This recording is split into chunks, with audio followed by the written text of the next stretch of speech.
आज हम लोग मैथ्स का अगला चैप्टर, ठीक है, क्षेत्रमिति।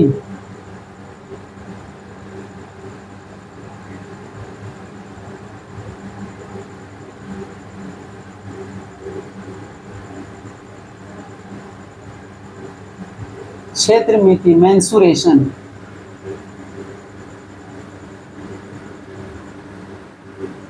कौन सा? 2D। 2D means 2 dimension.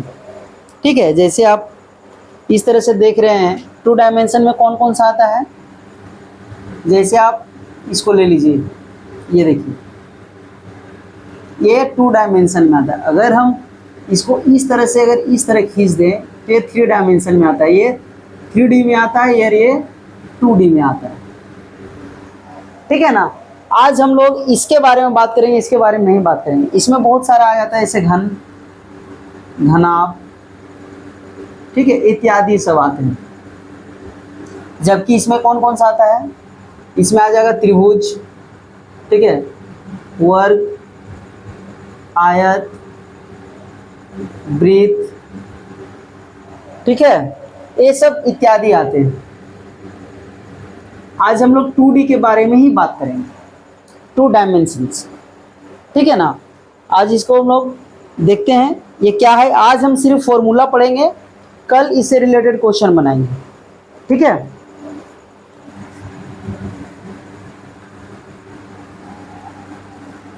सबसे पहले आते हैं त्रिभुज में।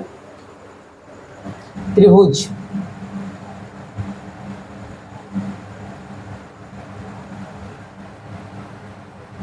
त्रिभुज, यह त्रिभुज 3 प्रकार का है। पहला है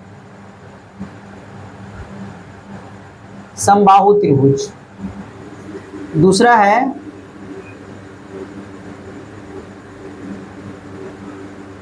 विषमबाहु त्रिभुज, ठीक है, तीसरा है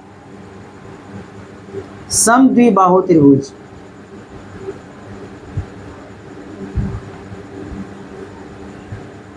क्लियर है। देखिए, समबाहु त्रिभुज मीन्स क्या होता है? जिसकी सभी भुजा आपस में बराबर होती है।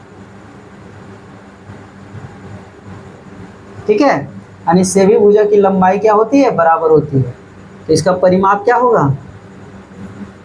इसका परिमाप 3 इंटू भुजा, 3 गुनी भुजा। ठीक है। क्षेत्रफल, क्षेत्रफल हम लोग क्या पढ़े हैं? √3/4 भुजा स्क्वायर, ये पढ़े हैं। अगर इसके बीच की ऊंचाई जब निकालनी हो, ऊंचाई बराबर क्या होगा? ऊंचाई बराबर होता है √3/2 इंटू भुजा, यानी भुजा मीन्स ये। बस ये कॉमनली आपको 3 याद रखना है, इसी से रिलेटेड ज़्यादा क्वेश्चन पूछता है। नहीं तो अगर एडवांस थोड़ा बढ़ाना है तो इसमें वृत्त बना देगा अंदर और बाहर। जैसे ये समबाहु त्रिभुज है, ठीक है, इसके अंदर एक वृत्त बना दिया और एक इससे सटा हुआ दूसरा वृत्त बना दिया। जो बाहर बनता है उसको परित्रिज्या के नाम से जानते हैं, और जो अंदर में जो बनेगा यहाँ से यहाँ, जो परित्रिज्या, परित्रिज्या मीन्स बाहर, और अंदर वाला क्या हो जाएगा? अंतःत्रिज्या, अंतःत्रिज्या। तो इसकी परित्रिज्या क्या होता है? इसकी परित्रिज्या, ठीक है, ये हो जाएगा a/√3। ठीक है, a मीन्स क्या हो गया? भुजा, और √3, इसको याद रखना है। और अंतःत्रिज्या a/2√3, ये इसको याद रखना है। बस इसमें एडवांस पूछेगा तो यहाँ तक जाएगा, और नहीं तो ये रिलेटेड इसको पूछना है, ये देख लीजिएगा इसको। आगे देखिए, विषमबाहु त्रिभुज, जिसकी सभी भुजाएं अलग अलग है। ठीक है, ये A, ये B, ये C। तो सिंपली इसका एक फॉर्मूला हम लोग याद रखे हैं। कौन वाला? हीरोन का सूत्र। ठीक है, हीरोन का सूत्र से सीधा सीधा याद रखिएगा।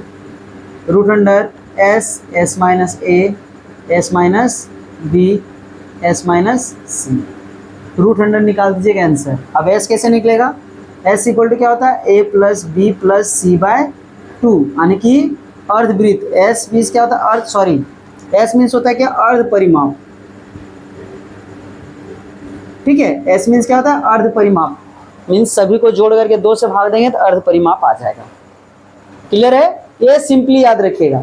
और नहीं तो एक सूत्र और भी देता है कि इस तरह से दे दिया रहेगा समकोण त्रिभुज वाला में, ऐसे ये 5 ये दे दिया रहेगा,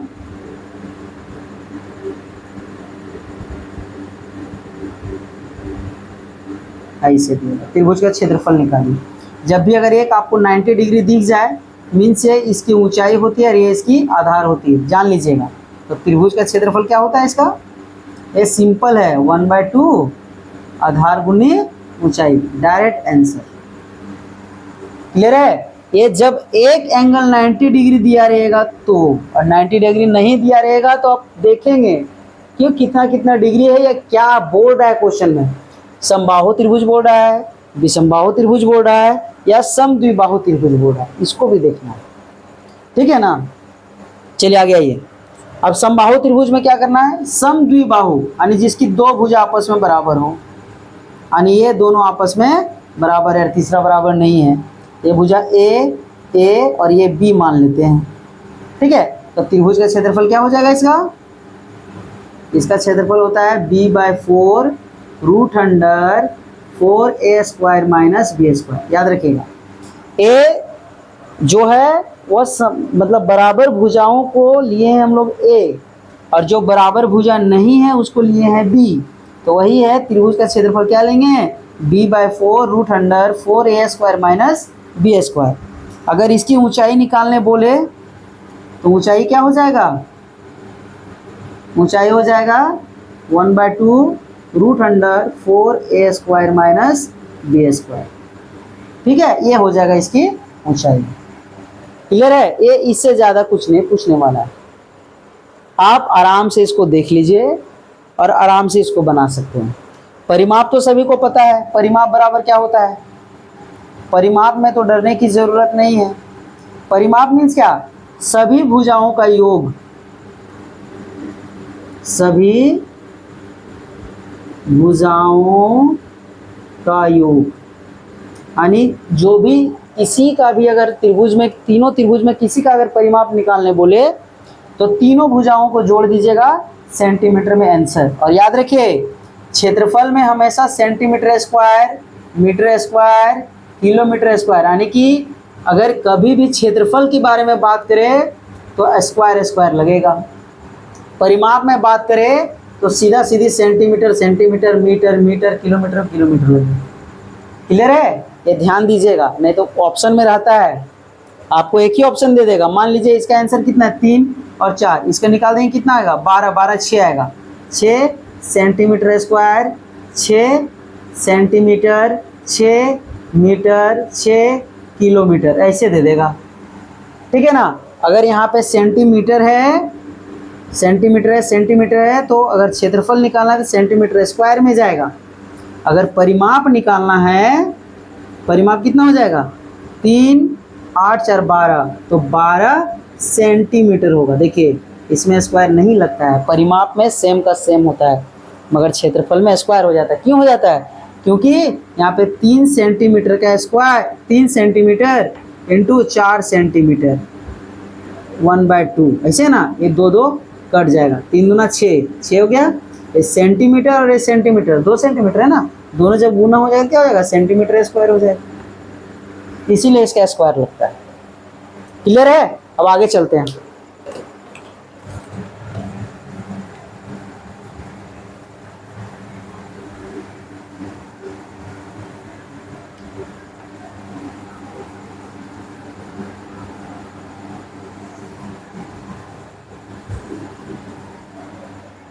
चलिए अब आगे हम लोग आते हैं,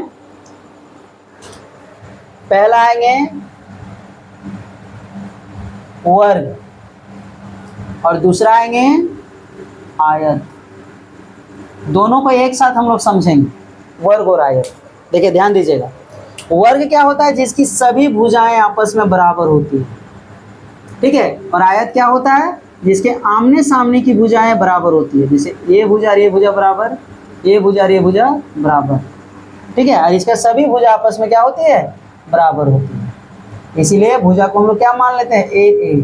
इसके भुजा को मान लेते हैं बड़ा वाला को ए और छोटा वाले को बी। ठीक है, परिमाप तो हम लोग जानते हैं, सभी भुजाओं का योग 4 गुनी भुजा। ठीक है, और इसका परिमाप क्या होगा? इसका परिमाप होता है 2l + b। क्यों? क्योंकि 2l है, देखिए ये वाला और ये वाला दोनों l है, दोनों को जोड़ दीजिए और 2b को जोड़ दीजिए, आंसर परिमाप आ जाएगा। ठीक है, क्षेत्रफल इसका क्या होता है? क्षेत्रफल होता है a² यानी भुजा गुनी भुजा, भुजा गुनी भुजा यानी a × a यानी कि a²। ठीक है, इसका क्या होगा? कुछ नहीं, क्षेत्रफल डायरेक्ट l × b। ठीक है, इसका विकर्ण ये होता है, इसका विकर्ण, तो विकर्ण क्या होगा? विकर्ण हो जाएगा √a² + a²। ठीक है, क्या हो जाएगा? √2a हो जाएगा विकर्ण। याद रखिएगा, डायरेक्ट शॉर्ट फॉर्म में याद रखिएगा √2। ठीक है, √2a। इसका क्या हो जाएगा? विकर्ण ए वाला विकर्ण हो जाएगा इसका √l² + b²। निकाल लीजिएगा, आ जाएगा उसका। ठीक है, अगला देखिए,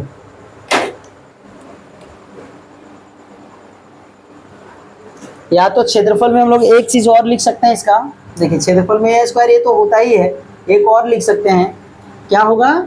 इसका हो जाएगा 1/2 विकर्णों का स्क्वायर। देखिए अगर 2 विकर्ण दे दिया है तो हम लोग डायरेक्ट लिख सकते हैं 1/2 विकर्णों का स्क्वायर, लगा के इसको हम लोग निकाल सकते हैं, कोई दिक्कत है नहीं, आसानी से निकाल लें। क्लियर है? देखिए ये सब जनरली है, इसको याद रखना ही है। ठीक है, अब आगे देखिए, आयत में एक एक्स्ट्रा फॉर्मूला है जिसको आपको याद रखना है, ये एग्जाम में भरपूर मात्रा में पूछ रहा है अभी। देखिए ये है परिमाप का स्क्वायर, परिमाप का स्क्वायर इक्वल टू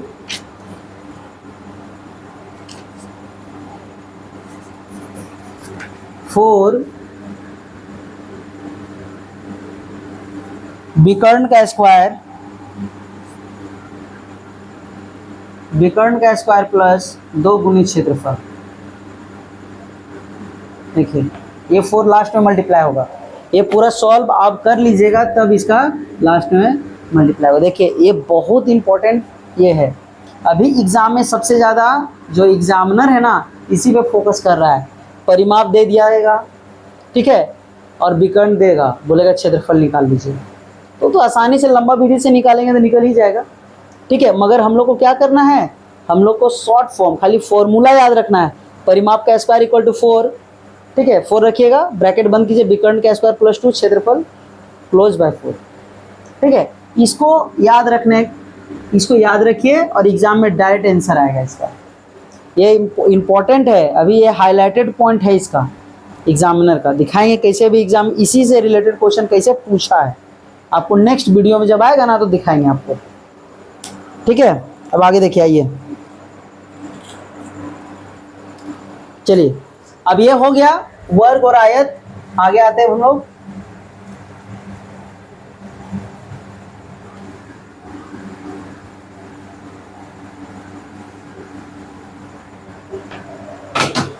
अगला है समांतर चतुर्भुज, समचतुर्भुज और समलंब चतुर्भुज। देखिए समांतर चतुर्भुज,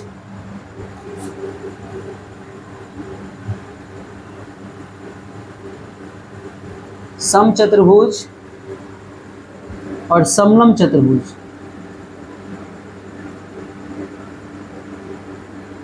ठीक है, अब देखिए तीनों में फर्क क्या है। समांतर चतुर्भुज जिसके आमने सामने की भुजा समांतर हो, एक दूसरे को कभी नहीं काटे, जैसे इसे देखिए, ये भुजा और ये भुजा आपस में बराबर होगा या नहीं होगा ये मायने नहीं रख रहा है, मगर मायने ये रख रहा है कि ये समांतर एक दूसरे को कभी नहीं काटेगा। जब ये एक दूसरे को नहीं काटेगा तो ये भी एक दूसरे को कभी नहीं काटेगा। देखिए समांतर चतुर्भुज इसी को कहा जाता है, ये इसकी ऊंचाई होती है, याद रखिएगा। तो परिमाप क्या हो जाएगा, परिमाप वही चारों भुजाओं को जोड़ देना है। क्लियर है। जब ये आपस में समांतर है मतलब एक दूसरे का बराबर है, ये दूसरे का, देखिए ये हो जाएगा। ये भी इसको वैसे ही निकाल सकते हैं हम लोग, सभी भुजाओं का योग। ठीक है, सभी भुजाओं का योग। ठीक है। समचतुर्भुज जिसकी, देखिए समचतुर्भुज इस तरह से होता है, जिसकी सभी भुजा आपस में बराबर होती है। ठीक है, मगर ये टेढ़ा बनता है, सीधा नहीं बनेगा। इसका विकर्ण जो होते हैं वह उसकी लंबाई अलग अलग होती है, इसकी विकर्ण की लंबाई अलग अलग होती है। अगर ये 30 मीटर है तो ये इसका कम ही होगा, जाहिर सी बात, क्योंकि देखिए ना दोनों कोना निकला हुआ है। ठीक है, और ये दोनों त्रिभुज का एक एंगल और एक एंगल दोनों को जब भी जोड़ेंगे ना तो 180 डिग्री ही आएगा। क्लियर है। इसमें भी यही हाल है, इन दोनों को जोड़ेगा तो 180 डिग्री ही आएगा।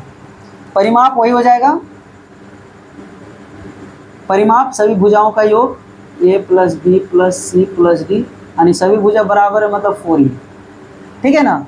समलम, समलम मीन्स क्या होता है, जिसकी देखिए इस तरह से, इस तरह से, यानी कि ये दो भुजाएं जो आपस में होती है वो समांतर होती है। इसका नाम a है, इसका नाम b है, और इसको दे दिए हम लोग h। परिमाप सभी भुजाओं का योग वही निकालिएगा ना, भुजाओं का योग। ठीक है, अब आगे आइए, ये तीनों में अंतर समझ में आ गया आप लोग को। इसकी आमने सामने की भुजाएं बराबर होती है और इसकी आमने सामने की भुजाएं बराबर होती है और समांतर भी होती है, एक दूसरे को कभी नहीं काटेगी। समचतुर्भुज जिसकी आमने सामने की भुजा, यानी कि इसकी सभी भुजा आपस में बराबर होती है, मगर ये टेढ़ा बनता है, सीधा नहीं बन सकता, टेढ़ा बन सकता है, ये टेढ़ा बना हुआ। ठीक है। समलम जिसकी आमने सामने की भुजाएं, देखिए ये जो दिख रहा है ना, दोनों भुजा, भुजा ए और भुजा बी दोनों समांतर है। क्लियर है। चलिए आगे आते हैं हम लोग। समांतर चतुर्भुज का क्षेत्रफल क्या होता है, इसका क्षेत्रफल डायरेक्ट होता है b इंटू एच, यानी अगर b इसको लिए हैं तो h ये हो जाएगा। अगर यहाँ से अगर इसको हम देखिए, अगर यहाँ से यहाँ डाल देते हैं तो ये हो जाएगा इसका h और ये हो जाएगा इसका b। मतलब जिस जगह पे लंब पड़ेगा आप समझ जाइएगा, उसके नीचे वाला भुजा b होगा और लंब जो आया हुआ वो h होगा। तो समांतर चतुर्भुज का क्षेत्रफल क्या होता है, b इंटू एच। देखिए समचतुर्भुज, समचतुर्भुज का क्षेत्रफल क्या होता है, समचतुर्भुज का क्षेत्रफल डायरेक्ट याद रखिएगा। ठीक है, अगर विकर्ण दे दिया है, ये हमारा एक विकर्ण को d1 ले लेते हैं, दूसरा विकर्ण को d2 ले लेते हैं, तो d1 का स्क्वायर प्लस d2 का स्क्वायर इक्वल टू हम लोग क्या लिख सकते हैं, 4 इंटू ए स्क्वायर, यानी भुजा के स्क्वायर। ये याद रखिएगा, इसको डायरेक्ट यही फॉर्मूला है इसका। ठीक है, इसका याद रखिएगा। क्षेत्रफल क्या हो जाएगा इसका, इसका क्षेत्रफल हो जाएगा, ठीक है, 1/2 d1 इंटू d2। ठीक है, यानी इसका जो विकर्ण दिया हुआ है, देखिए विकर्ण है ये, याद रखिएगा विकर्ण है d1 और d2, इसीलिए क्षेत्रफल 1/2 d1 इंटू d2। देखिए ये हाईलाइटेड पॉइंट है, इसको अच्छे से याद कर लीजिएगा, ये एग्जाम में भी पूछा जा रहा है। ठीक है, आगे देखिए। अब इसका हम लोग एक और क्षेत्रफल हम लोग जानते हैं, एक और अगर क्षेत्रफल ले बोलेगा तो ए स्क्वायर साइन थीटा। देखिए साइन थीटा मीन्स क्या, अगर एंगल को एंगल दिया रहेगा तब इसको हम लोग निकाल सकते हैं। ठीक है ना, ए स्क्वायर साइन थीटा, ए स्क्वायर मीन्स क्या, भुजा हो गया, भुजा स्क्वायर, जो एंगल एक दिया रहेगा उसका साइन थीटा लगा के हम लोग बना सकते हैं।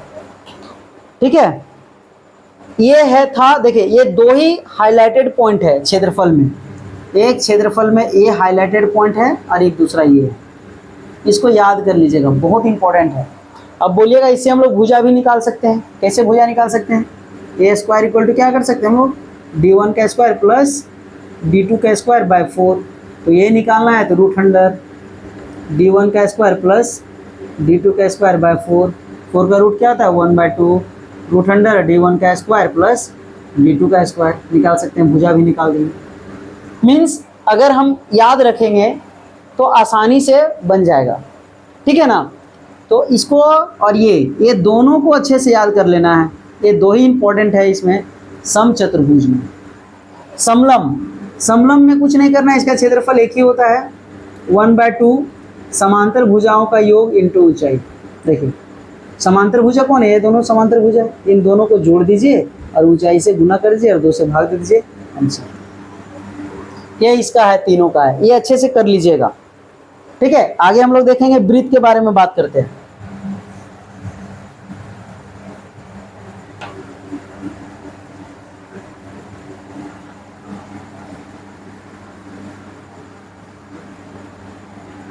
आगे देखिए वृत्त, देखिए वृत्त और गोला दोनों में अंतर होता है, पहले समझा दे रहे हैं उसके बाद आगे हम करें। गोला क्या होता है, इस तरह होता है, आप क्रिकेट का बॉल खेले हैं, चारों तरफ से जो राउंड होता है, चारों तरफ से जो राउंड होता है उसको हम लोग गोला कहते हैं। और वृत्त जो एक तरफ से आपको राउंड दिखे, जैसे चक्का, हम लोग गाड़ी का चक्का होता है, पहिए का चक्का होता है, कुम्हार का चाक होता है, वो उसको हम लोग वृत्त कहेंगे क्योंकि वो एक तरफ से गोल होता है। मगर गोला जो होता है वो चारों तरफ से गोल होता है, जैसे क्रिकेट का बॉल, फुटबॉल का बॉल, वॉलीबॉल का बॉल, देख रहे हैं ना। तो आज हम लोग वृत्त के बारे में पढ़ेंगे, गोला के बारे में नहीं, गोला आगे जाएंगे। ठीक है, 3D में ये पढ़ेंगे, ये 2D का है। चलिए आगे आइए, देखिए ये वृत्त है और ये केंद्र है, ये केंद्र है। ठीक है, और ये जो गया हुआ है ना इसको हम लोग बोलते हैं परिधि। ठीक है ना, ये जो चारों तरफ घूम रहा है ना इसको हम लोग क्या कहते हैं, परिधि, और बीच में जो है उसको क्या कहते हैं, केंद्र। अगर कोई वृत्त है और केंद्र से होकर के कोई अगर लाइन पास कर रही है तो उसको हम लोग क्या कहेंगे, व्यास। ठीक है, और केंद्र को अगर टच नहीं कर रही है, कहीं से भी पास हो जा रही है, देखिए केंद्र को टच नहीं कर रही है, कहीं से भी पास हो जाएगी, उसको हम लोग क्या कहेंगे, जीवा। एग्जाम में एक बार पूछा गया था कि वृत्त की सबसे लंबी जीवा को क्या कहा जाता है, बताइए। वृत्त की सबसे लंबी जीवा यानी केंद्र से होकर जो पास करेगा सबसे लंबा यही होगा। ठीक है, कहने का मतलब है कि वृत्त के केंद्र से होकर के जो जीवा पास करेगी उसको हम लोग क्या कहेंगे, व्यास कहेंगे। क्लियर है, याद रखिएगा। अगर त्रिज्या निकालना हो तो त्रिज्या बराबर होता है व्यास बटे 2। व्यास को हम लोग d लिखते हैं और ये 2 लिखेंगे, ऐसे व्यास बटे 2 त्रिज्या निकल जाएगा। यानी त्रिज्या मतलब क्या होता है, आधा, ये आधा पोर्शन को त्रिज्या कहेंगे और पूरा ले लेंगे तो इसको व्यास कहेंगे। क्लियर है, चलिए आगे आइए। आगे आपके पास ये वृत्त है। ठीक है, अब वृत्त का केंद्र से हम लोग जानते हैं, केंद्र से त्रिज्या निकलती है, ऐसे दिख रहा है ना। देखो ये पार्ट जो है वो त्रिज्या के द्वारा बांटा जा रहा है, इसीलिए इसको हम लोग बोलते हैं त्रिज्यखंड। क्लियर है, त्रिज्या के द्वारा बांटा गया पार्ट को हम लोग क्या कहते हैं, त्रिज्यखंड। ये लघु त्रिज्यखंड है, लघु मीन्स क्या, छोटा त्रिज्या का खंड है, और ये जो बड़ा वाला दिख रहा है ना ये बृहद त्रिज्या खंड है, यानी कि बड़ा वाला त्रिज्या का खंड है। क्लियर है, कोई डाउट, देख लीजिए इधर। अगर इसका क्षेत्रफल निकालने बोलेगा, अगर इसका क्षेत्रफल निकालने बोलता है तो इसका क्षेत्रफल क्या होता है, इसका क्षेत्रफल होता है त्रिज्यखंड का क्षेत्रफल, त्रिज्यखंड का क्षेत्रफल बराबर होता है θ/360 πr²। क्लियर है, क्योंकि ये थीटा का वैल्यू यहाँ पे दिया रहेगा, कोण का एंगल थीटा दिया रहेगा। ठीक है, चलिए आगे आइए। अगर मान लीजिए ये जो वृत्त है, वृत्त का परिमाप निकालना हो, वृत्त का परिमाप क्या होता है, 2πr, पाई का मान 22/7 या 3.14। जब कहा जाए तब इसको लेना है, ना कहा जाए तो 22/7 ही लेना है। ठीक है, परिमाप वृत्त का क्षेत्रफल πr²। ठीक है ना, आगे आइए अगला देखते हैं। त्रिज्यखंड दिख गया, त्रिज्यखंड का क्षेत्रफल θ/360 πr²। ठीक है, देखिए थीटा लग गया, थीटा लग गया मीन्स क्या, एक ही पार्ट को बांट रहा है, और यहाँ पे पूरा पार्ट का निकालना था, पाई आर स्क्वायर निकाल दिए थे हम लोग। क्लियर है? चलिए आगे आइए। अब आगे देखिए, ये वृत्त है, ये त्रिज्यखंड है, और ये इसका चाप कहलाता है, चाप। अगर बोलेगा चाप की लंबाई निकालिए, अब बोला था यहाँ पे त्रिज्यखंड का क्षेत्रफल निकालिए, त्रिज्यखंड का क्षेत्रफल क्या, theta by 360 pi R square. देखिए वृत्त का क्षेत्रफल में थीटा बाय 360 लग गया था। उसी तरह अगर यहाँ पे चाप की लंबाई निकालने बोले, चाप की लंबाई निकालने बोले तो चाप की लंबाई क्या हो जाएगा, थीटा बाय 360, ठीक है, 2 पाई आर। 2 पाई आर मीन्स क्या, परिधि, परिधि ही तो निकाल रहे हैं, मतलब कितना परिधि निकाल रहे हैं, जितना एंगल दिया हुआ उसका परिधि निकाल रहे हैं। क्लियर है? चलिए आगे आइए। अब ये हो गया इसका भाग। अब देखिए त्रिज्यखंड समझ में आ गया, लघु त्रिज्यखंड, ये लघु त्रिज्यखंड और ये वृत्त त्रिज्यखंड। अब आगे देखिए, आ रहे बेटा, आ रहे हैं, देखो आगे देखिए। अब ये हो जाएगा, देखिए ये है हमारा जीवा, दिख रहा है ना जीवा। ये जीवा जब इसको पार्ट को बांट रहा है तो इसको हम लोग बोलते हैं वृत्तखंड, वृत्तखंड, ठीक है। ये पार्ट को क्या कहते हैं हम लोग, वृत्तखंड, ठीक है।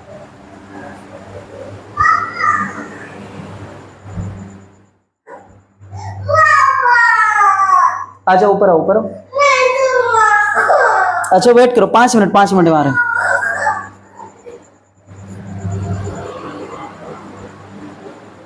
ठीक है, देखिए वृत्तखंड का क्षेत्रफल निकाल रहे हैं।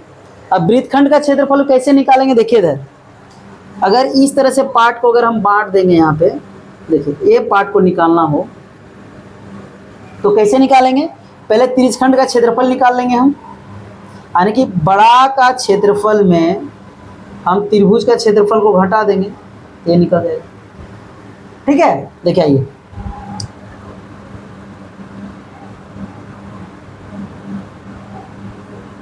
वृत्तखंड का क्षेत्रफल इक्वल टू, ठीक है,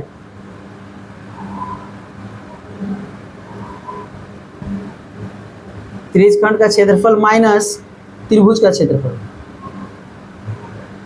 त्रिभुज का क्षेत्रफल देखिए ये क्या होता है आपस में, ये दोनों बराबर होता है, मगर ये जरूरी नहीं कि ये बराबर होगा, तो आप इस तरह से फॉर्मूला से लगा सकते हैं, ठीक है। डायरेक्ट इसका निकालिए, त्रिज्यखंड का क्षेत्रफल क्या होता है, theta by 360 pi R square, ठीक है, माइनस त्रिभुज का क्षेत्रफल। त्रिभुज का क्षेत्रफल क्या होगा, त्रिभुज का क्षेत्रफल हो जाएगा यहाँ पे